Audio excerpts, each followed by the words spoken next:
مشکلیں آئیں گی، پریشانیاں آئیں گی. زندگی کی جو گاڑی ہے نا وہ مسائل کے پہیوں پہ چلتی ہے. ہاں بیماریاں بھی آئیں گی، قرضہ بھی آ جائے گا. اور یہ بات ایسا نہیں کہ میں کہہ رہا ہوں، یہ تو قرآن نے اناؤنسمنٹ کیا ہوا ہے. ہمارا ایک اور پرابلم ہے نا، ہم قرآن پڑھتے نہیں ہیں، اور پڑھے تو سمجھتے نہیں ہیں.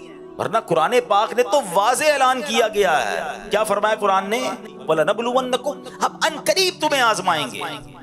کن کن چیزوں سے وہ لسٹ بھی دے دی.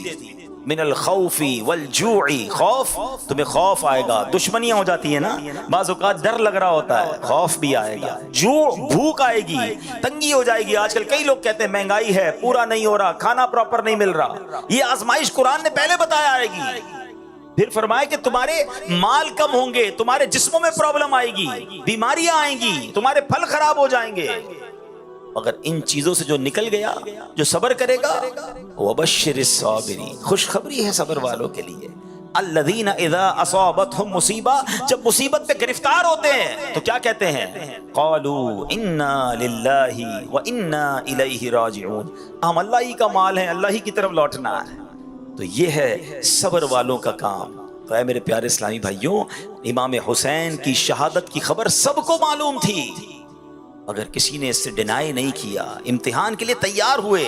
آج ہم پر چھوٹا سا امتحان آ جائے، کوئی بیماری آ جائے، سر میں درد پورے علاقے کو پتا ہے، پیٹ میں درد پورے محلے کو پتا ہے، تھوڑا سا نقصان ہو گیا پوری مارکیٹ کو پتا ہے، سب کو بتانا ہے. اچھا ایک تو بتانا نہیں ہے، بعض اوقات تو انداز بھی بڑا عجیب و غریب، کمپلین والا، پتہ نہیں کیا ہو گیا ہے، میری مشکلیں ختم ہی نہیں ہوتی ہیں، میرا قصور کیا ہے مجھے پتا نہیں. ارے سراپا قصور ہو کر ہم کہتے ہیں کہ قصور پتا نہیں. صبر کدھر گیا؟ کیا معاذ اللہ کربلا والوں کا کوئی قصور تھا؟ ارے اللہ والے آزمائے جاتے ہیں، ہمیں تو تیار ہو جانا چاہیے کہ ریڈی ہو جاؤ، امتحان آ گیا ہے اور اب مجھے فیل نہیں ہونا ہے، مجھے پاس ہونا ہے.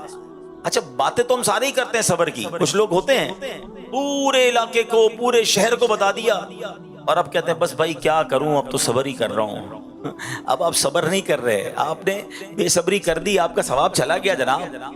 مزہ یہ ہے کہ میں جانوں میرا رب جانے، کسی کو پتہ بھی نہ چلے. صبر جمیل کی تعریف بھی یہی ہے کہ بندہ مصیبت میں ہو اور سامنے والے کو پتہ ہی نہ چلے کہ اس کو کتنا بڑا دکھ ہے، نہ چہرے سے پتہ چلے نہ انداز سے پتہ چلے. تو انداز یہ ہو، کسی کو کیوں بتائیں. یہ پہلا میسج جو ہے ہمیں یہ لے کر جانا ہے. نیت کریں انشاءاللہ صبر کا دامن نہیں چھوڑیں گے. ان اللہ مع الصابرین، اللہ کی رحمت صبر والوں کے ساتھ. صبر کرو نا، پھر دیکھو کیسے رحمت الہی ملے گی آپ. اچھا اب چلتے ہیں ایک اور پیغام کی طرف. ویسے تو بہت سارے کربلا کے میدان سے، اس پورے واقعے سے قدم قدم پر ہمارے لیے پیغام. جب یہ مارکا ہونے لگا تھا، امام حسین کربلا کے قریب پہنچ گئے، تو سب سے پہلے جنہوں نے انٹرسپٹ کیا، جنہوں نے روکا، وہ تھے حضرت حر. 1000 گھڑ سواروں کو لے کر آئے اور آپ کو روکا. تو امام حسین نے کہا کہ ہمیں کیوں روک رہے ہو، ہمیں کیوں گرفتار کر رہے ہو؟ ہم تو کوفہ والوں کا لیٹر دیکھ کر ان کی ریکویسٹ پر آئے ہیں، ہمیں تو بہت سارے خط لکھے گئے، اگر آپ کہتے ہیں کہ ہماری ضرورت نہیں تو ہم واپس چلے جاتے ہیں، ہم لڑنے تو آئے نہیں. مگر حر کہتے ہیں کہ نہیں، مجھے ابن زیاد کی طرف سے یہ آرڈر ملا ہے کہ آپ کو چھوڑنا نہیں ہے، آپ کو گرفتار کرنا ہے. امام حسین فرماتے کہ ہمارا قصور کوئی نہیں، ہمیں کیوں گرفتار کر رہے ہیں؟ بہرحال باتوں باتوں میں نماز کا وقت ہو گیا. امام حسین رضی اللہ تعالیٰ نے فرمایا کہ ٹھیک ہے، اب نماز کا وقت ہو گیا، ہمیں نماز پڑھنے دو، تمہیں اپنی پڑھنی ہے تو اپنی پڑھ لو. حضرت حر کے دل میں اہل بیت سے محبت تھی، نرمی بھی تھی، کہ نہیں نماز تو ہم آپ کے پیچھے ہی پڑھیں گے. تو امام حسین نے امامت کرائی اور ان لوگوں نے نماز بھی امام حسین کے پیچھے پڑھی. لیکن ہوا یہ کہ ایک وقت ایسا آیا کہ پھر پیچھے سے لشکر اور آ گیا، بڑی ڈیٹیل ہے اس کی. اور اب بالکل 10 محرم کا جب دن آیا اور لڑائی کی تیاری ہونے لگی، امام حسین نے ایک بڑا عظیم خطبہ دیا کربلا کے میدان میں، اور آپ نے اتمام حجت فرمائی. ان لوگوں کو بہت سمجھایا کہ لوگوں دیکھو، مجھے پہچانو میں کون ہوں، میں نبی پاک کا نواسا ہوں، میرے آقا علیہ الصلوۃ والسلام نے میرے فضائل بیان کیے ہیں، مجھے جنتی نوجوانوں کا سردار قرار دیا. اگر تم نے آج مجھے شہید کر دیا تو قیامت کے دن اللہ کو کیا منہ دکھاؤ گے؟ ایسا ظلم نہ کرو، میں لڑنے نہیں آیا، مجھے اگر آج بھی راستہ دے دو میں واپس چلا جاؤں گا. یعنی آپ نے آخری حد تک کوشش کی کہ لڑائی نہ ہو، مقابلہ نہ ہو، قتل و غارت گری نہ ہو. لیکن دلوں پر ایک ایسی لالچ طاری تھی، آنکھوں پر ایک ایسا پردہ تھا جو کسی کو بات ہی سمجھ نہیں آ رہی تھی. مگر حضرت حر کی کیفیت بدلنے لگی. آپ یزیدی لشکر میں تھے، آپ کے ہاتھ بھی کانپنے لگے، پیر بھی کانپنے لگے، کب کپی تاری ہو گئی۔ حضرت حر کا ایک دوست تھا، ساتھی تھا، کہتا ہے اے حر تمہیں کیا ہو گیا؟ تم تو بڑے سپہ سالار، بڑے جری بہادر، بڑے بڑے تم نے مقابلے کیے، آج تم یہ 72 کا لشکر سامنے دیکھ کر ڈر گئے ہو کیا؟ تمہیں سمجھ نہیں آ رہی تمہیں ہو کیا گیا ہے؟ حضرت حر نے وہ تاریخی جملے کہے کہ میں اس لیے ڈر رہا ہوں، اس لیے کانپ رہا ہوں کہ مجھے جنت بھی نظر آ رہی ہے، مجھے دوزخ بھی نظر آ رہی ہے۔ میں اگر تمہارے ساتھ رہتا ہوں تو مجھے جہنم کی آگ نظر آ رہی ہے، اور امام حسین کے قافلے کو دیکھتا ہوں تو مجھے جنت پکار رہی ہے۔ اہل بیت کے سامنے کیسے مقابلہ کروں؟ اسی کشمکش میں تھے کہ آخر جوش ایمانی نے جوش دکھایا، اپنے گھوڑے کو انہوں نے زور لگایا اور گھوڑا دوڑاتے دوڑاتے یزید کے لشکر سے نکل کر امام حسین کے قدموں میں آ گئے اور کہتے حضور میری پہلی غلطی معاف فرما دیجئے، جو میں نے آپ کو روکا تھا، اب اجازت دیجئے، میں آپ کے قدموں پر اپنی جان قربان کرنا چاہتا ہوں۔ حضرت حر یہ جانتے تھے کہ 72 کا لشکر ہے، سامنے 22,000 ہیں، یہاں شہادت ہی ملنی ہے، مگر یہاں کی شہادت جو ہے وہ حقیقی زندگی ہے۔ میں اگر اہل بیت کے قدموں پر قربان ہو گیا تو یہی میری مغفرت کا ذریعہ ہوگا، اور ایسا ہی ہوا کہ اب امام حسین کی طرف سے لڑتے لڑتے آپ یزیدی لشکر کے ساتھ لڑتے لڑتے دنیا سے چلے گئے، آپ شہید ہو گئے، مگر آج آپ کا مزار بھی ہے۔ اور جب بھی حضرت حر کا ذکر کیا جاتا ہے ادب کے ساتھ اور رضی اللہ تعالیٰ عنہ کہہ کر ذکر کیا جاتا ہے، اللہ اکبر۔ حضرت حر نے یہ ثابت کیا خوبصورت بات شاعر لکھتے ہیں کہ یہ نعرہ حر کا تھا جس وقت فوج شام سے نکلا کہ دیکھو یوں نکلتے ہیں جہنم سے خدا والے، نکل گئے نا جہنم سے۔ میں آج ایک پیغام لے کر آیا ہوں، میں آج آپ سب کے لیے ایک میسج لے کر آیا ہوں، اور یہ میسج میرے لیے بھی، ہم سب کے لیے۔ حضرت حر نے ڈیسیشن لیا، فیصلہ لیا، دیر نہ کی۔ شاید سوچتے رہ جاتے، اور اگر یزیدی لشکر میں رہ جاتے تو آج کوئی نام لینے والا نہ ہوتا، مگر وہ شاندار فیصلہ تھا، وہ ڈیسیشن تھا، وہ ہمت تھی۔ حضرت حر سمجھ گئے تھے کہ یہاں بچ تو جاؤں گا لیکن مر جاؤں گا، وہاں مر جاؤں گا مگر جا کر بچ جاؤں گا۔ امام حسین کے قدموں پہ قربان ہو گیا تو یہی زندگی ہے۔ اب میں جو میسج دینا چاہتا ہوں، ہم میں سے بہت سارے ہیں تو آج ایک کیفیت میں زندگی گزار رہے ہیں۔ مسلمان ہے نا، کیفیت بنتی ہے۔ کوئی شراب پی رہا ہے، اسے پتا ہے میں غلط کر رہا ہوں، چھوڑ دوں؟ نہیں یار، چھوڑوں گا تو مزہ ختم ہو جائے گا، دوستوں کی سنگت ختم ہو جائے گی۔ کوئی ہے جو جوا کھیلتا ہے، دل چاہتا ہے چھوڑ دوں، کبھی کبھی خیال بھی آتا ہے، مگر کہتا ہے چھوڑ دوں گا تو اس کا مزہ چلا جائے گا۔ کوئی ہے جو حرام کما رہا ہے، سود کا کاروبار، رشوت کا کاروبار، چوری کر رہا ہے، ڈکیتی ڈال رہا ہے، لوگوں کی چیزوں پر قبضے کر رہا ہے، دھوکے دے رہا ہے۔ کبھی کبھی دل میں خیال آتا ہے چھوڑ دوں، ارے چھوڑ دوں گا تو کاروبار کیسے چلے گا، پیسے کم ہو جائیں گے۔ ایک کیفیت ہے، ڈیسیشن نہیں لے رہا ہے، سوچتا ضرور ہے، ہمت نہیں کر پا رہا ہے۔ حضرت حر کا وہ فیصلہ یاد کرو، ایک طرف مال تھا، دولت تھی، اقتدار تھا، زندگی تھی، 22,000 کے لشکر کے ساتھی تھے، دوسری طرف 72 لوگ تھے جن کے پاس اسلحہ بھی نہیں تھا، بچے تھے، خواتین تھی، پتا تھا جا کر شہیدی ہونا ہے، مگر کیا شاندار فیصلہ کیا کہ دیکھو یوں نکلتے ہیں جہنم سے خدا والے۔ وہ فیصلہ، وہ کربلا کا دن، یقیناً یہ آج کا ہی دن تھا، 10 محرم الحرام حضرت حر نے فیصلہ کیا۔ میں آج ہر اس اسلامی بھائی کو پیغام دے رہا ہوں جو فیصلے میں رکا ہوا ہے، میں حرام چھوڑوں کہ نہ چھوڑوں، میں شراب چھوڑوں کہ نہ چھوڑوں، میں غلط کام چھوڑوں کہ نہ چھوڑوں، میں بدکاری کر رہا ہوں، اس غدی عادت سے نکلوں کہ نہ نکلوں۔ اگر حسینی ہونا، اگر واقعی پنجتن کے غلام ہو، ارے آج سے بہتر دن تمہیں کون سا ملے گا فیصلہ کرنے کا؟ آؤ آج نیت کر لو، آج یقین کرو، تم نیت کر لو، تم بری محفل چھوڑ کر قدم تو بڑھاؤ اللہ کی رحمت کی طرف، ارے حرام روزی چھوڑ کر تم حلال کی طرف قدم تو بڑھاؤ۔ اگر تم حرام کا ایک دروازہ بند کرو گے، اللہ رحمت سے تم پر حلال کے کئی دروازے کھول دے۔ تم برے دوستوں کی محفلوں، شراب، جوئے، بدکاری کی کاموں کو چھوڑو تو صحیح، دیکھو اللہ تمہاری زندگی میں کیسی برکتیں ڈال دے گا. حضرت حر کے اس فیصلے کو آج یاد کرو. ہمیں بھی جہنم کے ان کاموں سے نکل کر حسینی قافلے کی طرف قدم بڑھانا ہے. ارے حسینی قافلے والے نمازی تھے, حسینی قافلے والے تلاوت کرتے تھے, وہ لوگ تو اللہ کی عبادت کرتے تھے. وہ رنگ رلیاں منانے والے, وہ ناچ گانے والے, وہ شراب پینے والے نہیں تھے. ارے ہاں یہ کام تو یزیدی کرتے تھے. ایک طرف تو میں کہوں میں پنجتن کا غلام ہوں, دوسری طرف بری محفلوں میں گندے کاموں میں ملوث. شراب پینے والا پنجتن کا غلام کیسے ہو سکتا ہے؟ نشہ کرنے والا امام حسین کا غلام کیسے ہو سکتا ہے؟ بدکاری کرنے والا, جوا کھیلنے والا, گندی باتیں کرنے والا, جھوٹ بولنے والا نہیں. حسینی ایسا نہیں ہوتا. ارے اگر پنجتن سے محبت ہے تو پریکٹیکل اس کا ثبوت دو. امام حسین رضی اللہ عنہ کو پتہ عبادت سے کتنی محبت تھی. حضرت عباس رضی اللہ عنہ سے یہ جو لڑائی ہے, یہ جو معرکہ ہے, کیا ایک دن ڈیلے ہو سکتا ہے؟ کیا مجھے ایک رات مل سکتی ہے؟ وہ رات کیا کرنا تھا؟ کوئی وصیت لکھنی تھی, کوئی فیملی کے ساتھ ٹائم گزارنا تھا. امام حسین کہتے ہیں میں چاہتا ہوں ایک رات جی بھر کے رب کی عبادت کر لوں, کچھ سجدے کر لوں, کچھ تلاوت کر لوں, کچھ ذکر کر لوں. آئے ہائے, یہ ہے حسینی طریقہ. اے میرے پیارے اسلامی بھائی, 9 محرم اور 10 محرم کی جو درمیانی رات تھی نا, حسینی خیموں میں تلاوت تھی, ذکر تھا, دعائیں تھیں, اور یزیدی خیموں میں ناچ تھا, گانے تھے, شراب تھے. اب میں اور آپ سوچیں ہماری راتیں کیسے گزرتی ہیں. مبارک ہو اسے جو عشاء پڑھ کر باوضو, کبھی کبھی تو صلاۃ التوبہ بھی پڑھ کر, سورہ ملک پڑھ کر سوتا ہے کہ میں سو جاؤں یا مصطفیٰ کہتے کہتے, کھلے آنکھ صلی اللہ کہتے کہتے. بہت اچھی رات ہے تمہاری, تمہارا یہ انداز, یہ حسینی طریقہ ہے.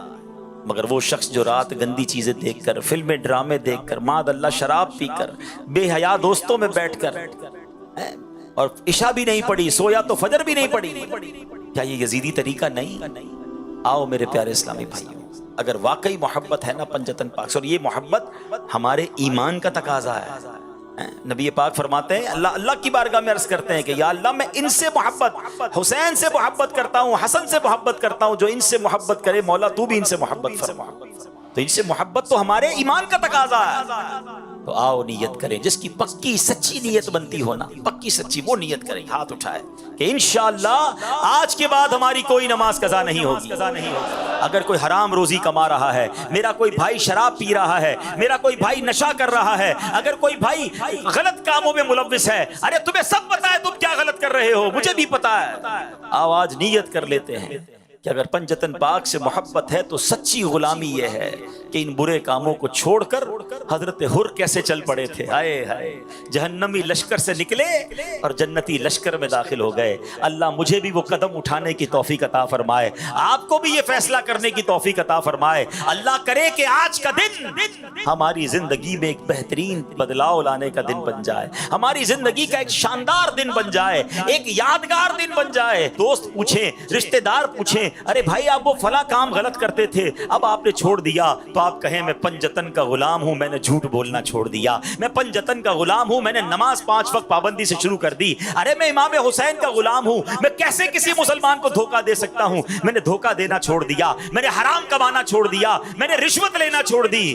آؤ میرے پیارے اسلامی بھائیوں, آج اس حضرت حر کے قدم کو یاد کرتے ہوئے آپ بھی قدم اٹھائیے, نیکی کی طرف آگے بڑھ جائیے, پھر دیکھیں کیسا فیضان پنجتن نصیب ہوتا ہے, فیضان اہل بیت کیسا نصیب ہوتا ہے. الحمدللہ یہی دعوت اسلامی کا پیغام ہے کہ اب آ ہی گئے ہیں تو بدل کر جائیں. دعوت اسلامی کے عالمی مدنی مرکز میں آئے ہیں, گناہوں کی عادت سے سچی توبہ کر کے جائیں. آج بہترین فیصلہ کر لیجئے. رب کریم سے دعا کرتا ہوں, اے اللہ عاشورے کا دن بڑا مبارک دن ہے, اے رب کریم تو نے آج ہی کے دن حضرت یوسف کو اندھیرے کنویں سے نکالا تھا. اے اللہ ہم بھی گناہوں کے گہرے کنویں میں غرق ہو گئے ہیں, اے پروردگار ہمیں ان اندھیرے کنویں سے باہر نکال دے. اے حضرت موسیٰ کو دریائے نیل کے ذریعے راستہ دینے والے, اے اللہ ہمیں بھی ایسے راستے پر چلا دے جو جنت کا راستہ ہے. اے رب کریم تو نے حضرت یونس کو عاشورہ کے دن مچھلی کے پیٹ کے اندھیرے سے باہر نکالا تھا. پروردگار ہم تجھ سے التجا کرتے ہیں کہ آج ہمیں برائیوں کے اندھیرے سے نکال کر نیکیوں کے راستے پہ چلا دے. خدا کی قسم سچے دل سے مانگو, وہ رب ضرور مدد فرمائے گا, اس کی رحمت ضرور شامل حال ہوگی اور ہم بھی اچھے انسان بن جائیں گے. حضرت آدم کی پیدائش کا جو دن تھا وہ 10 محرم الحرام کا دن تھا. دا برتھ ڈے آف سیدنا آدم علیہ نبینا علیہ السلام وہ کیا تھی؟ وہ 10 محرم الحرام. حضرت آدم کو جو جنت میں داخل کیا گیا وہ بھی 10 محرم الحرام کا دن تھا. حضرت آدم علیہ السلام کی زندگی کا ایک اور بڑا اہم دن تھا کہ جب آپ کی توبہ قبول کی گئی. تو حضرت آدم کی توبہ کے قبول ہونے والا دن بھی 10 محرم الحرام کا دن تھا. اچھا آگے چلتے ہیں. ہم کہتے ہیں جناب دنیا میں کون سی چیز کب بنی، بڑی بات ہوتی ہے اس پر، انوینشنز پر بات ہوتی ہے، ایجادات پر بات ہوتی ہے. کائنات کی اہم ترین چیزیں زمین، آسمان، سورج، چاند، ستارے، اچھا پھر عرش، کرسی، جنت، یہ سب کے سب جو بنائے گئے یہ 10 محرم الحرام کو ہی بنائے گئے. آپ سوچئے کتنا اہم دن ہے. اچھا اور آگے چلتے ہیں. حضرت ابراہیم علیہ نبینا علیہ السلام یہ خلیل اللہ ہیں اور اپنے بعد تمام نبیوں کے والد ہیں، کیونکہ آپ ہی کی نسل سے بعد میں اس کے بعد سارے انبیاء گزرے. حضرت ابراہیم کا یوم ولادت بھی، ان کی پیدائش کا دن بھی 10 محرم الحرام ہے. اچھا پھر حضرت ابراہیم کے ساتھ ایک واقعہ ہوا تھا کہ جب آپ کو آگ میں ڈالا جا رہا تھا اور آپ کے لیے اس آگ کو گلزار بنا دیا گیا. یہ جو آگ گلزار میں تبدیل ہوئی نا، یہ دن بھی 10 محرم الحرام کا دن تھا. اچھا پھر آگے چلتے ہیں. حضرت موسیٰ علیہ نبینا علیہ السلام کلیم اللہ ہے. آپ کی زندگی کا وہ تاریخی دن جبکہ بہت تکلیف دی فرعون کے لوگوں نے اور فرعون نے، مگر آپ کو اور آپ کی قوم کو نجات کیسے ملی تھی کہ دریائے نیل سے آپ تو نکل گئے، دریا نے راستہ دے دیا، مگر فرعون اپنے ساتھیوں کے ساتھ دریائے نیل میں غرق ہوا. یہ جو فرعون سے نجات ملی، فرعون غرق ہوا، یہ دن بھی 10 محرم الحرام کا دن تھا. اور آگے چلتے ہیں. حضرت عیسیٰ روح اللہ علیہ نبینا علیہ السلام، ان کی پیدائش کا دن بھی، ڈیٹ آف برتھ 10 محرم الحرام. حضرت عیسیٰ علیہ السلام کو جو آسمانوں پر اٹھایا گیا یہ دن بھی 10 محرم الحرام. اسی طرح حضرت نوح علیہ السلام، طوفان نوح آپ نے سنا ہوگا کہ جب ساری دنیا میں پانی تھا، کوئی بچا نہیں، صرف ایک کشتی تھی جس میں 80 کے قریب لوگ تھے، باقی ساری دنیا کے لوگ ڈوب گئے تھے. وہ کشتی گھومتی رہی اور جب جا کر کوہ جودی پر جا کر کنارے لگی تو وہ دن بھی عاشورے کا دن یعنی 10 محرم الحرام کا دن تھا. حضرت سلیمان علیہ السلام کو بڑی بادشاہت ملی، آسمان و زمین اور جناب ہواؤں پر اور جانوروں پر اور پتہ نہیں کتنی چیزوں پر آپ کو حکومت ملی، اتنی بڑی بادشاہت. مگر آپ کو جو یہ ملک عظیم عطا کیا گیا یہ بھی دن تھا 10 محرم الحرام کا. حضرت یونس علیہ السلام کی زندگی میں ایک بڑا عجیب واقعہ ہوا کہ آپ مچھلی نے آپ کو نگل لیا اور مچھلی کے پیٹ میں انہوں نے اللہ کو پکارا تھا. کیا دعا کی تھی؟ لا الہ الا انت سبحانک انی کنت من الظالمین. یہ آیت کریمہ یاد رکھو میرے پیارے اسلامی بھائی. علماء فرماتے بندہ کتنی بڑی مشکل میں کیوں نہ ہو، اپنے رب کو دل سے پکارے، وہ رب جو حضرت یونس کو مچھلی کے پیٹ سے باہر نکال سکتا ہے وہ تمہیں بھی غموں کی دنیا سے باہر نکال دے گا. حضرت یونس علیہ السلام جو مچھلی کے پیٹ سے باہر آئے، وہ دن کون سا تھا؟ وہ دن بھی عاشورے کا دن تھا، وہ دن بھی 10 محرم الحرام. اچھا پھر حضرت یعقوب علیہ السلام، ان کی بینائی، ان کی جو دیکھنے کی طاقت تھی، ان کی آئی سائٹ جو تھی وہ کمزور ہو گئی تھی، ضعف آ گیا تھا.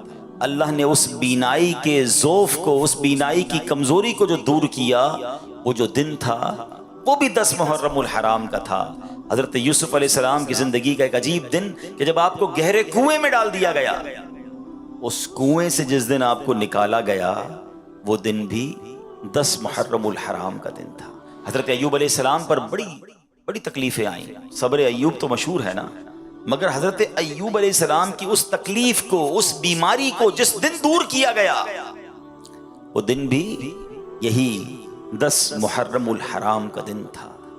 آسمان سے سب سے پہلی بارش، یہ جو بارش ہے نا یہ میری اور آپ کی زندگی کا سبب ہے. اس پانی سے ہی تو ہم یوں سمجھے کہ ہماری لائف لائن ہے، مگر یہ آسمان سے جو پہلی بارش آئی وہ دن بھی 10 محرم الحرام کا دن تھا. یہ وہ دن ہے کہ پچھلی امتوں میں جس کا روزہ بڑا مشہور تھا، بلکہ کچھ روایت ایسی بھی ملتی ہیں کہ رمضان کا روزہ فرض ہونے سے پہلے عاشورے کا روزہ فرض تھا، پھر منسوخ کر دیا گیا، پھر رمضان کا روزے فرض ہوئے. یہ اتنا مبارک دن ہے. اور اس کے علاوہ جب یہ تقریباً میں نے آپ کو کم و بیش 24 واقعات، 24 باتیں بتائیں جو عاشورے سے متعلق ہیں، اور پھر 25واں واقعہ وہ ہے کہ امام علی مقام، امام عرش مقام، امام حسین رضی اللہ تعالیٰ عنہ اور ان کے رفقا کو بھوکا پیاسا کربلا کے میدان میں شہید کیا گیا۔ اب ذرا سوچیے یہ دن کیسا ہے، یہ کتنا تاریخی دن ہے۔ آج کے دن میں پتہ ہے ہم نے دعا کیسے مانگنی ہے اللہ کی بارگاہ میں، التجا کیسے کرنی ہے کہ اے اللہ تو نے آج کے دن حضرت آدم کی توبہ کو قبول کیا ہے، اے اللہ میری توبہ بھی قبول فرما، مجھے بھی سچی توبہ عطا فرما۔ اے حضرت یوسف کو اندھیرے کنویں سے نکالنے والے، مجھے بھی گناہوں کی ظلمت سے نکال کر نیکیوں کے نور میں داخل فرما دے۔ اے حضرت یونس کو مچھلی کے پیٹ سے نجات دینے والے، اے اللہ مجھے بھی غموں کی اور مصیبتوں کی تکلیف سے باہر نکال دے۔ اے رب جو تو نے عاشورہ کے دن حضرت موسیٰ کو اور ان کے رفقا کو دریائے نیل میں راستہ عطا کیا، اے اللہ مجھے بھی نیکی کے راستے پہ چلا دے، مجھے بھی گناہوں کے سمندر سے پار لگا دے اور میری بھی کشتی جو ہے وہ کنارے لگ جائے۔ اے رب کریم جو تو نے حضرت نوح کی کشتی کو عاشورہ کے دن کنارے لگا دیا، اے اللہ ہماری کشتی بھی کنارے لگا دے، ہمارا سفر بھی جو ہے وہ خیر سے عافیت سے پورا ہو جائے اور دنیا سے جائیں تو ایمان سلامت لے کر اس دنیا سے اپنی قبر میں جائیں۔ آج تو مانگنے کا دن ہے، آج تو کرم نوازی کا دن ہے۔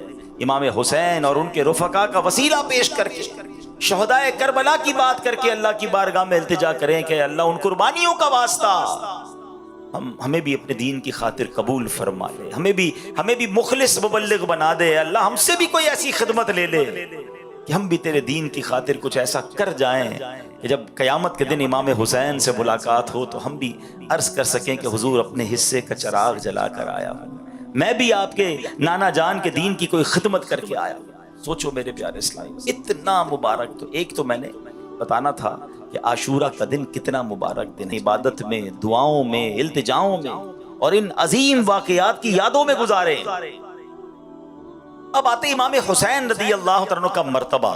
میں صرف 2-3 باتیں جو میسج جو باتیں سیکھنی ہیں ہم کو اس واقعے سے وہ عرض کرنے کی کوشش کرتا ہوں۔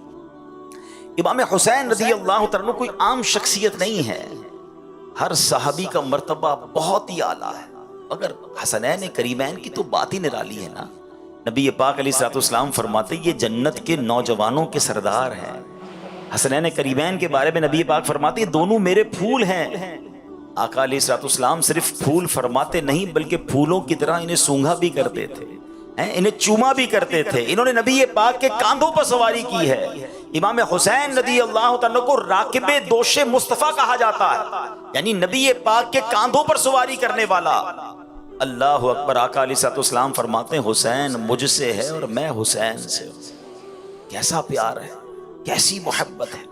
ہمارے یہاں جب کسی بچے کی ولادت ہوتی ہے نا تو ہم کسی بزرگ کو، کسی مولوی صاحب کو، کسی کوشش کرتے نیک بندے کو ڈھونڈیں جو کان میں اذان بھی دے دے اور تحنیک یعنی گٹی دے دے، کوئی کھجور کھلا دے، کوئی شہد چٹا دے۔ اچھی بات ہے، اچھی ابتدا ہوتی ہے کہ چلے کسی نیک بندے کا جھوٹا جو ہے ہمارے بچے کے منہ میں چلا جائے۔ مگر آپ کو پتہ ہے امام حسین کی سٹارٹ کیسے ہوئی ہے، ان کی ابتدا کیسے ہوئی ہے؟ ایک تو امام حسین پیدا ہی مدینہ منورہ میں ہوئے اور پھر سب سے پہلی خوراک انہیں کیا ملی ہے؟ نبی پاک نے اپنی گود میں لیا۔ اچھا سرور کائنات علیہ الصلوۃ والسلام نے انہیں کوئی کھجور یا شہد نہیں چٹایا، پیارے آقا نے اپنی زبان مبارک امام حسین کے منہ میں دے دی۔ آئے ہائے، ذرا سوچو تو صحیح، پہلی خوراک ہی لعاب مصطفیٰ ہے۔ نبی پاک کا مبارک لعاب جو ہے وہ امام حسین کی پہلی خوراک ہے، اور پہلی انہوں نے ان کی کانوں نے پتہ پہلی آواز کیا سنی ہے؟ ہم کہتے ہیں کسی بزرگ سے اذان دلوا دو، اللہ اکبر۔ امام حسین کی قسمت پر ہماری جانیں قربان، ان کے کانوں میں پہلی آواز جو آتی ہے وہ آواز کیا ہے؟ اللہ اکبر، اللہ اکبر، یعنی اللہ رب العالمین کا نام ہے مگر آواز رحمت للعالمین کی ہے۔ آئے خوراک بھی ابتدا کیسی ہے، آواز بھی کیسی ہے، نبی پاک کی گود میں پلے ہیں، بہت پیار۔ مگر ایک بار ایک صحابیہ نے دیکھا کہ پیارے آقا علیہ الصلوۃ والسلام کی گود میں امام حسین ہیں اور نبی پاک کی آنکھوں میں آنسو ہیں، آنسوؤں کی جھڑی لگی ہوئی۔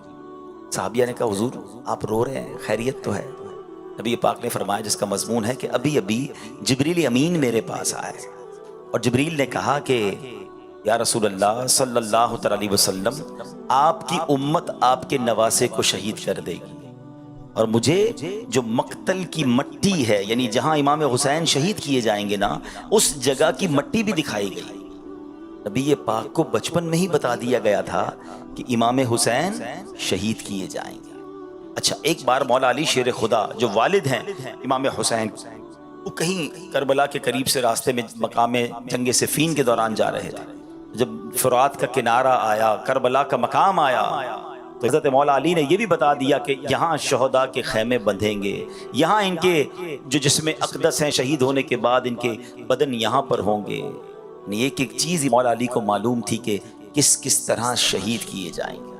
اب ایک بڑا ریلیونٹ کوسچن ہے، بڑا کمال کا سوال ہے کہ جناب نبی پاک کو بھی پتا ہے، مولا علی کو بھی پتا ہے، دیگر صحابہ کو بھی پتا ہے، یعنی مدینہ منورہ میں یہ خبر مشہور تھی کہ نواسہ رسول جو ہیں یہ ایک وقت ایسا آئے گا جس میں شہید کر دیے جائیں گے۔ اب پیارے آقا کا مرتبہ یہ ہے کہ نبی پاک علیہ الصلوۃ والسلام تو اللہ کی بارگاہ میں ہاتھ اٹھائیں تو سورج واپس پلٹ آتا ہے، آپ اشارہ کریں تو چاند کے 2 ٹکڑے ہو جاتے ہیں۔ بڑے بڑے پرابلم لے کر صحابہ آتے تھے اور آقا علیہ الصلوۃ والسلام دعا فرماتے، ان کی مشکل آسان ہو جاتی تھی۔ ٹوٹی پنڈلی لاتے تھے، نبی پاک پنڈلی جوڑ دیتے، نکلی آنکھ لاتے تھے، میرے آقا لعاب دہن لگا کر آنکھ واپس لگاتے تو آنکھ روشن ہو جایا کرتی۔ ارے کون سا معاملہ تھا جو صحابہ نبی پاک سے عرض نہ کرتے؟ صحابہ کا یہ عقیدہ تھا کہ واہ کیا جود و کرم ہے، شہ بطحا تیرا نہیں سنتا ہی نہیں مانگنے والا تیرا۔ مگر سوال یہ ہے کہ نبی پاک نے دعا کیوں نہیں کی کہ یا اللہ حسین سے مجھے بڑی محبت ہے، میرا نواسا ہے، اے اللہ میں اس سے بہت پیار کرتا ہوں، اس سے کربلا کا امتحان ٹال دے، اے اللہ اس سے شہید ہونے سے بچا لے، اے اللہ اس پر ظلم ہونے سے بچا لے۔ نبی پاک نے تو دعا نہیں کی۔ اچھا مولا علی آ جاتے کہ یا رسول اللہ آپ کو حسین سے بڑا پیار ہے، آپ اس کے لیے دعا کر دیں۔ ارے ماں تو اور بچے سے پیار کرتی ہے نا، بی بی فاطمہ خاتون جنت رضی اللہ تعالیٰ عنہا عرض کرتی کہ بابا جان حسین کے لیے دعا کر دیں کہ اللہ وہ امتحان ٹال دے۔ کسی نے بھی دعا نہیں کی۔ کیوں؟ یہ بڑا سوال بنتا ہے نا، ایوری بڈی نو، سب کو پتا تھا، مگر دعا نہیں ہو رہی ہے۔ اس کا مطلب کیا تھا کہ سب کو معلوم تھا مگر سب امتحان کے لیے تیار تھے، سب اپنے بچے کو پال رہے تھے مگر اس امتحان کے لیے تیار کر رہے تھے۔ اللہ اکبر، یہ بات سیکھنی ہے کربلا کے اس واقعے سے۔ ہر بار عاشورہ آتا ہے، ہر بار ہم جناب واقعہ کربلا سنتے، فرق کیا آتا ہے ہمارے اندر؟ آج یہ میسج لے کر جاؤ کہ زباں پر شکوے رنجو علم لایا نہیں کرتے، زباں پر شکوے رنجو علم لایا نہیں کرتے، نبی کے نام لیوا غم سے گھبرایا نہیں کرتے۔ اللہ مجھے بھی اور آپ کو بھی امام حسین کے نقش قدم پر چلنے کی توفیق عطا فرمائے، اپنے پسندیدہ بندوں میں ہمیں شامل فرما لے۔ الحمدللہ اس کو پریکٹیکل کرنے کے لیے دعوت اسلامی کے مدنی قافلوں میں سفر اپنا معمول بنائیے، اپنے اچھے دوست بنا لیجئے، اس ماحول والے دوست بنا لیجئے تاکہ کبھی لیفٹ رائٹ ہو جائیں، کبھی نمازوں میں سستی ہو، کبھی گناہوں کی طرف جانے لگے تو اچھے دوست ہوں گے تو پکڑ کے مسجد میں لے آئیں گے، یاد دلا کر اجتماع میں لے آئیں گے۔ اگر ایسے دوست رکھے کہ نماز پڑھیں تو مذاق اڑائیں، اجتماع میں جائیں تو ہماری تفریح لیں، ایسے دوست ہمیں نہیں چاہیے۔ نیک بننا ہے تو نیک دوست بھی بنانے ہوں گے۔ اللہ تعالی ہمیں اچھے اور نیک دوست بھی نصیب فرمائے، آمین بجاہ النبی الامین صلی اللہ تعالی علیہ وسلم۔ صلو علی الحبیب صلی اللہ تعالی علی محمد صلی اللہ علیہ وسلم۔